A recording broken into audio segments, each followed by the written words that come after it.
warahmatullahi wabarakatuh. Halo Sobat Didik Pora Banjarnegara, kembali lagi di podcast Tanya Didik Pora. Di episode kali ini kita akan membahas topik yang sudah sangat ditunggu, yaitu tentang SPMB untuk jenjang SD ataupun SMP. Nah, untuk menjawab pertanyaan-pertanyaan tersebut, kita sudah ada dua narasumber yang sangat kompeten di bidangnya, yaitu yang pertama ada Ibu Rita. Beliau merupakan kasih kesiswaan SMP di Didik Pora Banjarnegara. Dan untuk narasumber kedua ada Bapak Karto. Beliau merupakan support pengembang kurikulum Sekolah Dasar Didik Pora Banjarnegara. Nah, terima kasih Bapak dan Ibu sudah mau hadir. Nah, kita akan ngobrol nih mengenai SPMB tahun ini. Ya, kita langsung aja ya.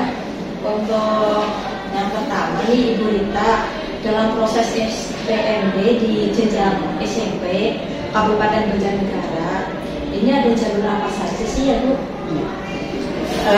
SPMB atau Sistem Penerimaan Murid Baru tahun 2025 ini, khususnya untuk jenjang SMP, itu sudah tertuang jelas ada di Juknis SPMB ya, yang Juknis saat ini langsung diasman oleh beliau Ibu Bupati. Itu insya Allah Juknis sudah kami publikasikan nanti melalui di kanal Didik Pora juga, dan di aplikasi SPMB itu nanti juga sudah kami upload.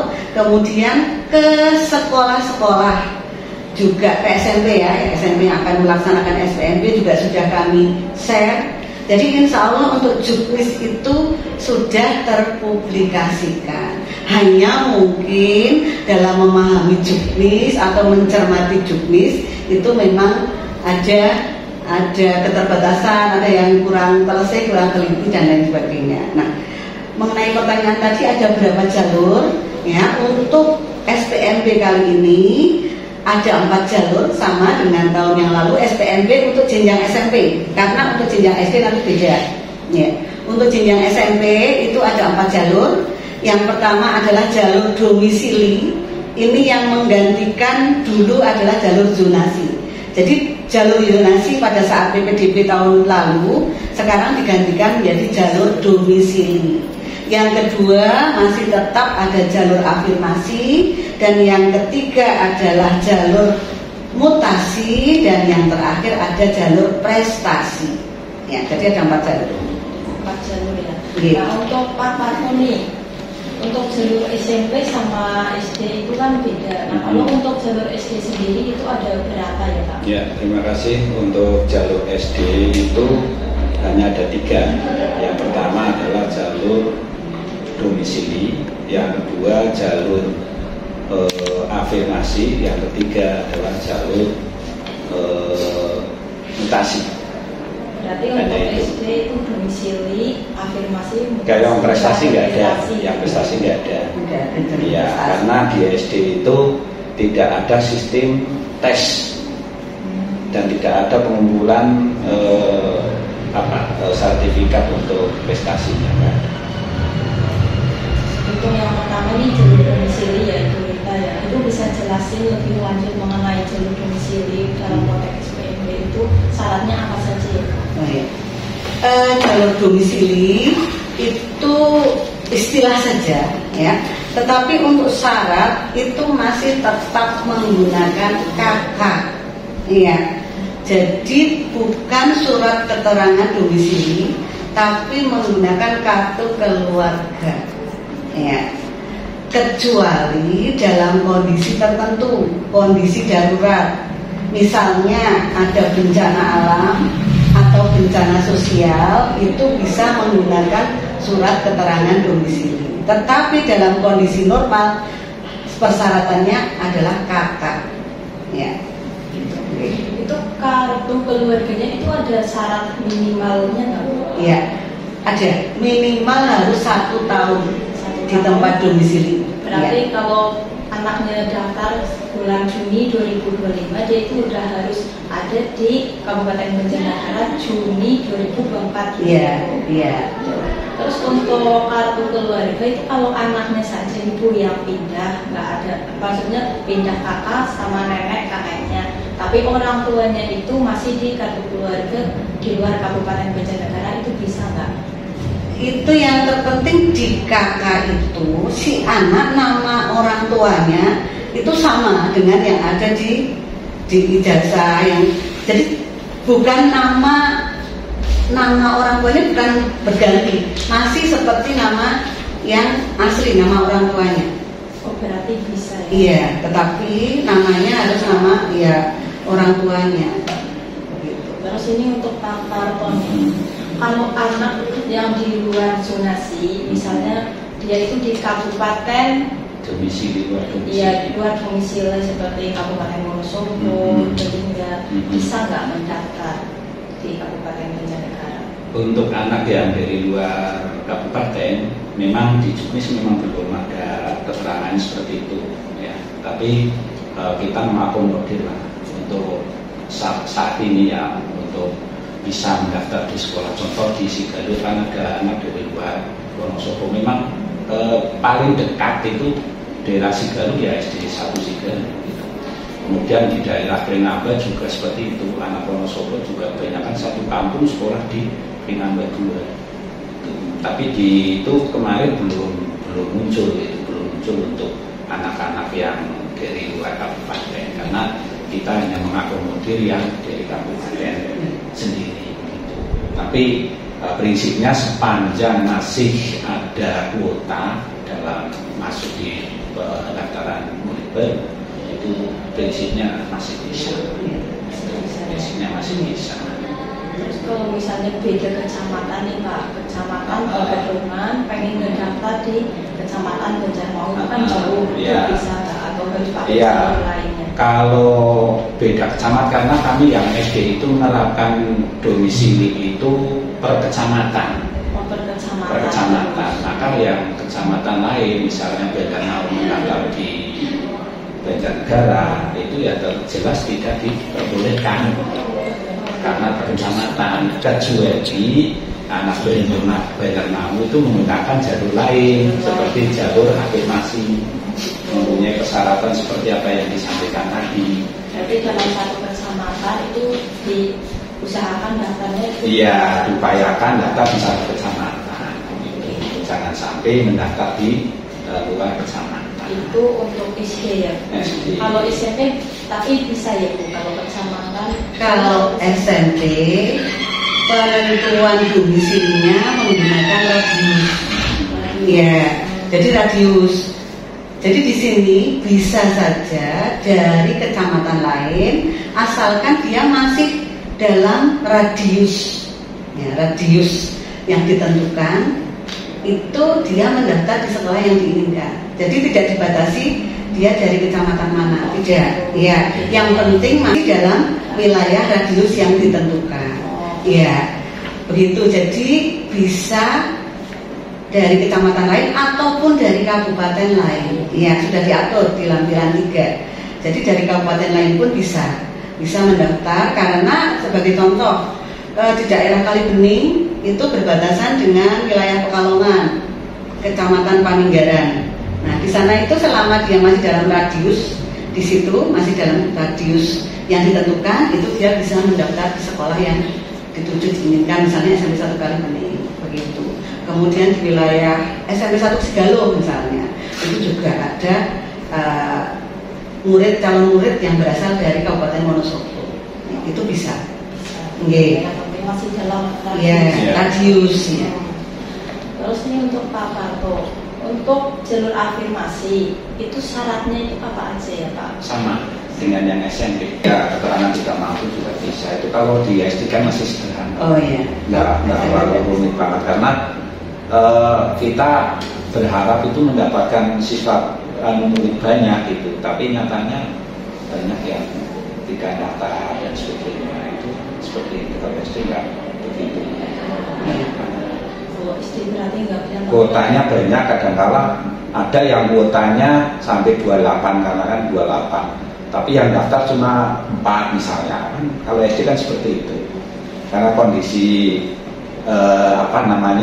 lingkungan sekitar itu memang benar-benar anak yang seusia untuk masuk SD itu jarang gitu. Sehingga biarpun 4, biarpun 2 ya tetap diterima gitu di sekolahan tersebut. Beda dengan di SMP. Ya. Kalau untuk di SMP itu jalur afirmasi syaratnya apa saja? Jalur afirmasi itu diperuntukkan bagi murid yang berasal dari keluarga tidak mampu, yang pertama ya. Yang kedua adalah penyandang disabilitas, ya, anak difabel. Ya. Kemudian yang dari keluarga tidak mampu itu buktinya atau dibuktikan dengan bukti keikutsertaan murid dalam program penanganan keluarga tidak mampu, baik itu dari pemerintah pusat atau pemerintah daerah, ya, atau bukti keikutsertaan program penanganan keluarga tidak mampu lainnya yang diterbitkan oleh pemerintah pusat atau pemerintah daerah. Ini bisa berupa kartu Indonesia Pintar, ya, kartu PIP itu, KIP, itu bisa, ya. Kemudian bisa kartu PKH, bisa dari bukti rekening PIP karena ada penerima PIP yang tidak memiliki kartu Indonesia Pintar, ya. Itu nanti bisa menggunakan buku rekening karena di buku rekening itu ada nomor PIP-nya juga, ya. Kemudian bisa juga dengan menggunakan SK Bupati Banjarnegara terkait dengan BSN di tahun 2024. Jadi ada anak-anak SD yang di tahun 2024 itu mendapatkan beasiswa miskin, itu dibuktikan dengan SK Bupati. Ya, kalau dia ada di SK Bupati itu, maka bisa mendaftar menggunakan jalur afirmasi, ya, begitu. Ini untuk KIP terus surat keterangan tidak mampu itu bisa nggak? SKTM tidak bisa, kartu Indonesia Sehat tidak bisa. Iya. Bisa gitu. Ya, SKTM yang dari kepala desa itu tidak bisa. Terus untuk penyandang disabilitas sendiri itu syaratnya apa saja? Ya. Penyandang difabel itu dibuktikan dengan surat keterangan dari dokter, ya, atau dari Dinsos. Jadi ya, anak-anak difabel itu nanti bisa meminta surat keterangan difabel dari Dinsos. Nah, itu nanti yang digunakan untuk masuk ke jalur afirmasi. Ya, ini peluang besar karena jalur afirmasi itu kuotanya paling rendah, paling sedikit 20%. Iya, itu untuk jenjang SMP. Untuk jalur mutasi SD nih Pak, ada syarat tertentu nggak? Jalur mutasi SD itu ketika ada guru mengajar di sekolah tersebut, nanti persentasenya adalah 5% maksimal. 5%. Gitu. Tapi kelihatannya jarang digunakan. Kemarin untuk pengusulan di penentuan jalur itu kelihatannya jarang yang menggunakan jalur mutasi. Kalau SD berarti jarang ya, soalnya perumahannya iya, juga banyak. Iya, contoh guru berasal dari Banjar gitu, pulang di Karangkobar gitu. Ya nggak mungkin anaknya mau disekolahkan di Karangkobar kan, gitu. Itu kendalanya seperti itu. Nah, untuk jalur afirmasi itu tadi kalau yang SMP 20% ya, minimal. Kalau yang SD itu minimal 15%. Kalau yang domisili itu 70% ini. Kalau SMP 40%. Ya. Terus kalau untuk SMP itu, untuk jalur mutasi itu ada syarat apa aja? Iya. Jalur mutasi atau jalur perpindahan itu perpindahan tugas orang tua. Jadi orang tua pindah tugas. Nah, itu ada buktinya. Buktinya adalah surat perpindahan tugas, bisa dari instansi, lembaga, kantor atau perusahaan yang mempekerjakan. Jadi ini bisa orang tua itu PNS, pindah tugas, bisa di BUMN, bisa di perusahaan swasta pun bisa. Ketika orang tua itu mengalami pindah tugas, nah itu boleh, harus ada SK-nya. Harus ada SK yang ditunjukkan. Iya. Itu ada syarat minimal berapa tahun atau bulan? Perpindahan tugas itu paling lama 1 tahun sebelum tanggal pendaftaran. Paling lama itu. Ya. Jadi Jadi kalau misalnya Juni 2025 kakak, Iya. bulan kemarin Juli juga bisa. Iya. Kalau sudah lebih dari itu mestinya kan sudah kakak. Iya. Iya. Terus ini yang selanjutnya ini jalur prestasi ya untuk SMP. Oh iya, tapi bisa ditambahkan anak guru juga bisa menggunakan jalur mutasi ini manakala kuotanya belum terpenuhi. Karena jalur mutasi itu hanya maksimal 5%. Iya, sama. Iya, sama yang SD. Ya. Tetapi di SMP jalur mutasi itu banyak yang menggunakan. Iya. Karena pindah tugas dari kabupaten mana ke Banjarnegara, dari provinsi mana ke Banjarnegara itu banyak. Terus untuk jalur prestasi itu, jalur prestasi itu ada syarat apa aja, prestasi apa aja nggak untuk bisa masuk ke jalur prestasi? Iya. Jalur prestasi hanya ada di jenjang SMP, kalau SD tidak ada. Ya. Jalur prestasi itu khusus untuk anak-anak yang berprestasi. Jadi dia bisa dari luar domisili, ya, luar domisili, pokoknya luar radius itu bisa. Jadi yang bisa dari luar radius itu yang afirmasi, prestasi dan mutasi, ya. Nah, jalur prestasi itu buktinya adalah raport yang dilampirkan dengan surat keterangan peringkat nilai raport, ya.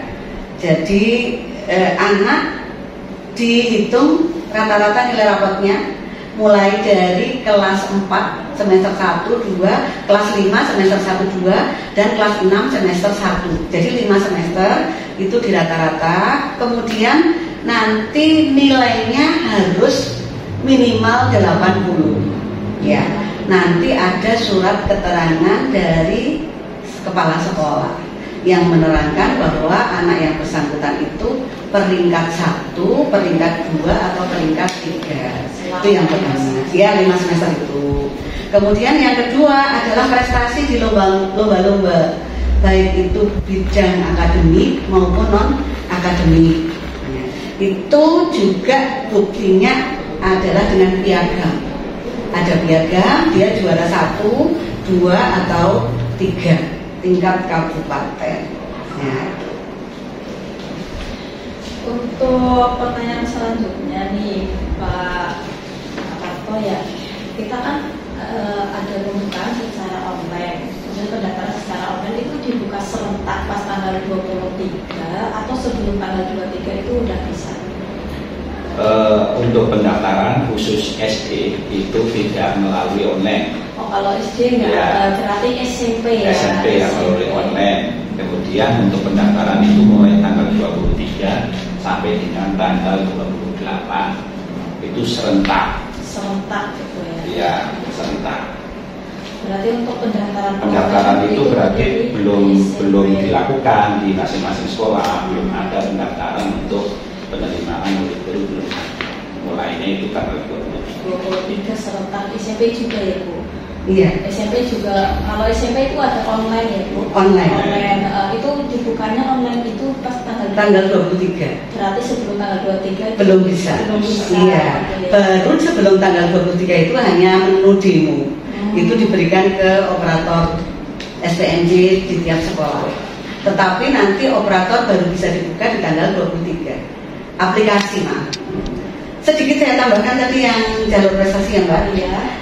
Piagam itu tidak sembarang piagam yang diterima karena ada persyaratannya. Piagam atau sertifikat hasil perlombaan atau penghargaan di bidang akademik maupun non akademik pada tingkat internasional, tingkat nasional, tingkat provinsi atau tingkat kabupaten diterbitkan oleh dinas.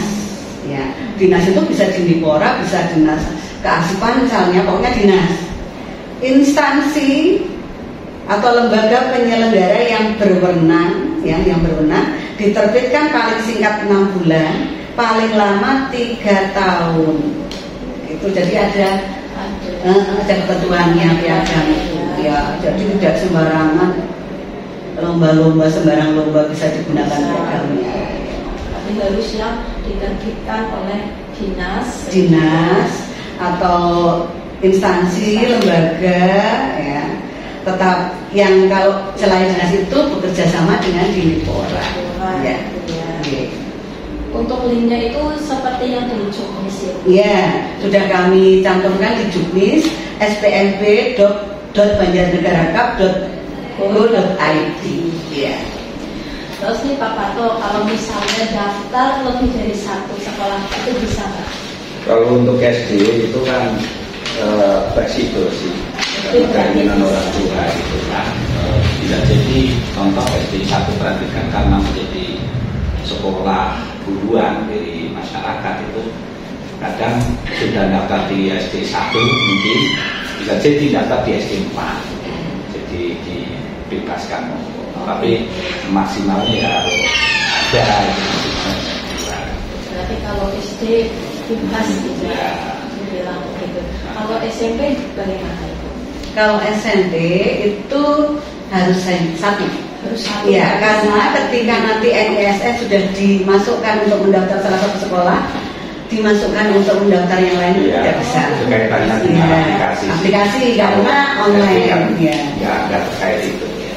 Nah, berarti kalau untuk mengubah nih, misalnya udah terpilih pendaftarannya, tapi tiba-tiba berubah pikiran mau pindah ke SMP lain itu bisa dibatalkan. Oh, dibatalkan. Iya, atau kalau misalnya nanti kan karena hanya mendaftarnya satu ya, misalnya di saat pendaftaran pertama masih aman, misalnya kuota di sekolah itu 240 ya, dia masih aman, ada di ranking misalnya ranking 180 atau ranking berapa gitu ya. Hari kedua dilihat lagi jurnalnya, hari ketiga dilihat lagi jurnalnya. Kalau nanti dia kok sudah terlempar, sudah melebihi dari kuota yang ditentukan oleh sekolah itu, segera nanti untuk pindah ke sekolah yang lain. Jadi tidak sampai kafiran. Iya.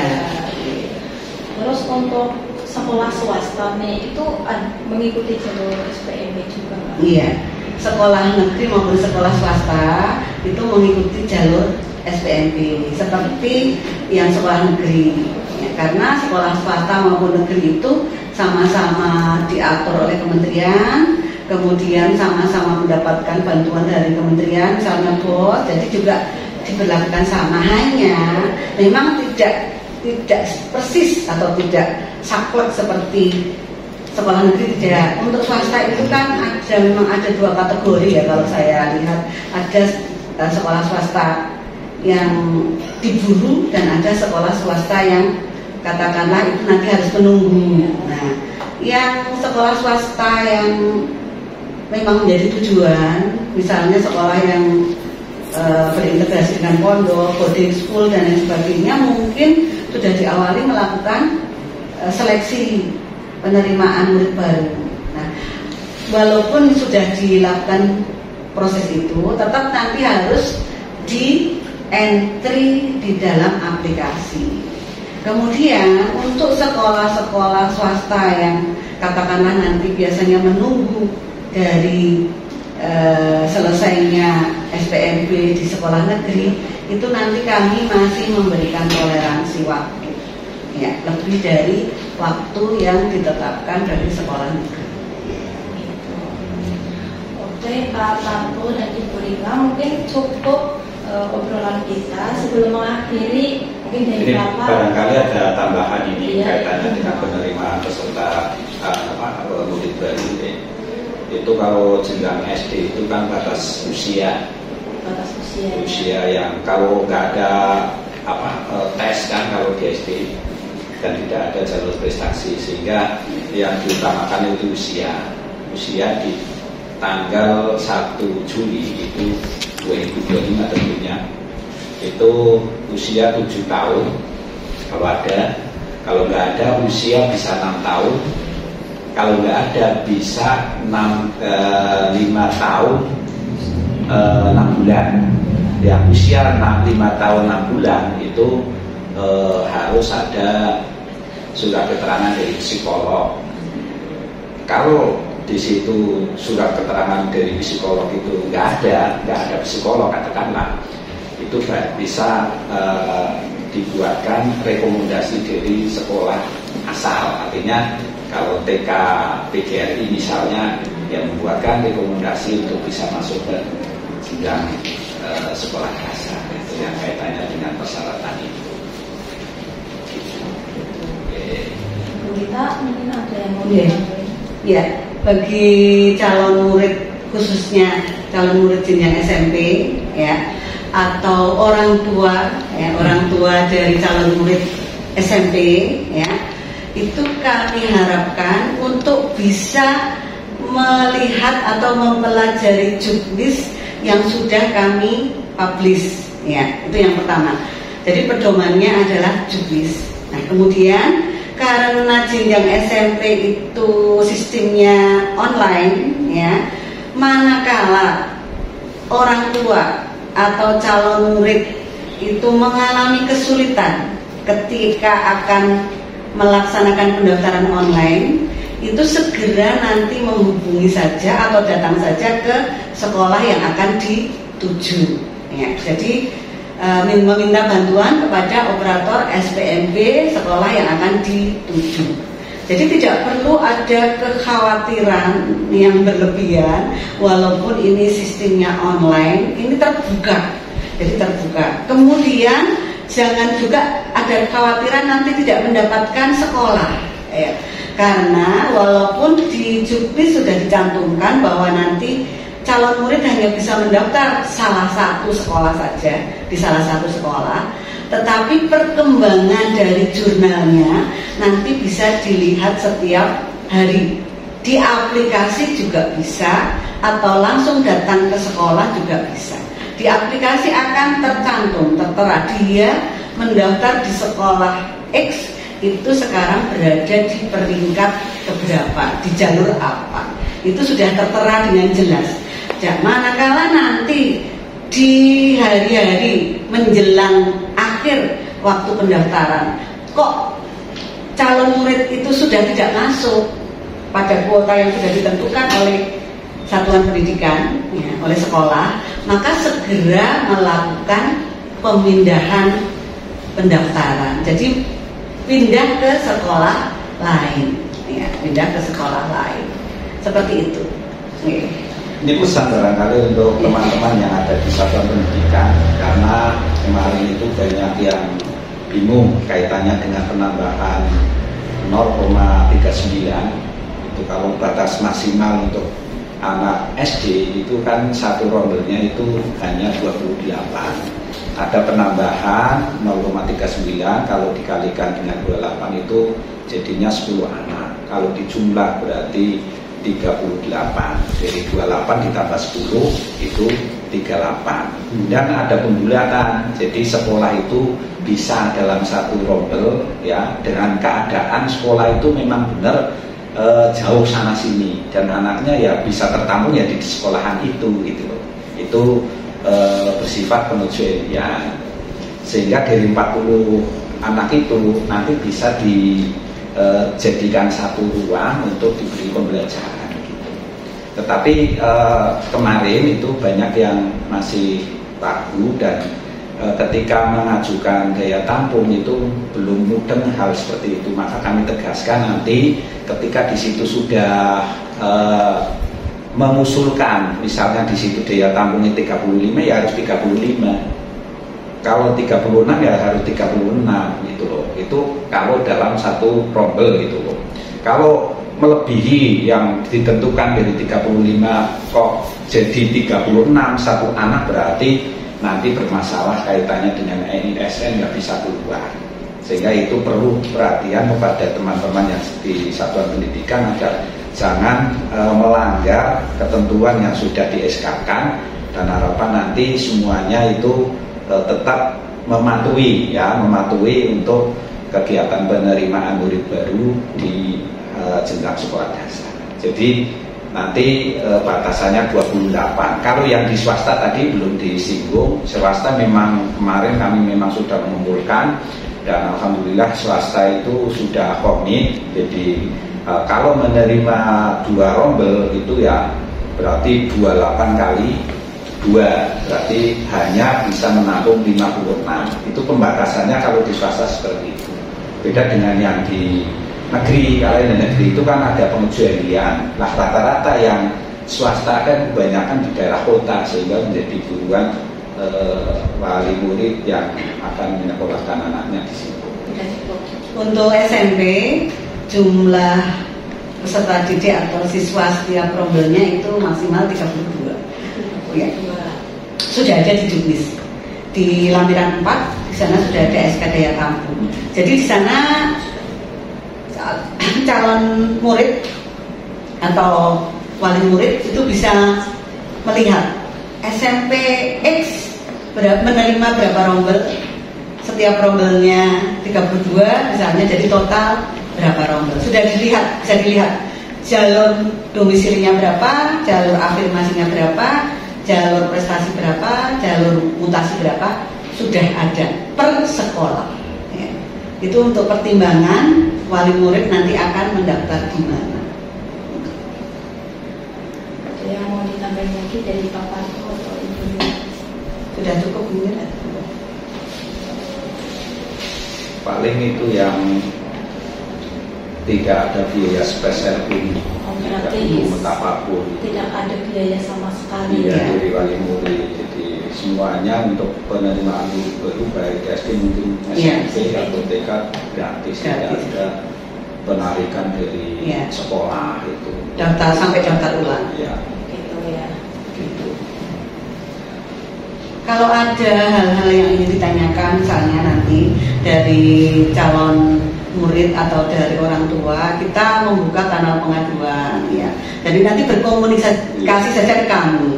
Manakala misalnya mengalami kebingungan ya, di Dindikpora itu nanti akan membuka bagian pengaduan atau pelayanan di lantai 1 di ruang pengaduan. Kemudian di satuan pendidikan pun semuanya membuka layanan itu ya. Di sekolah yang dituju juga siap memberikan informasi, di Dindikpora juga demikian. Jadi mestinya nanti calon murid maupun wali murid tidak mengalami kebingungan. Itu saja. Oke, terima kasih Ibu Rita dan Bapak Parto. Itu tadi obrolan saya dengan Ibu Rita dan Pak Parto.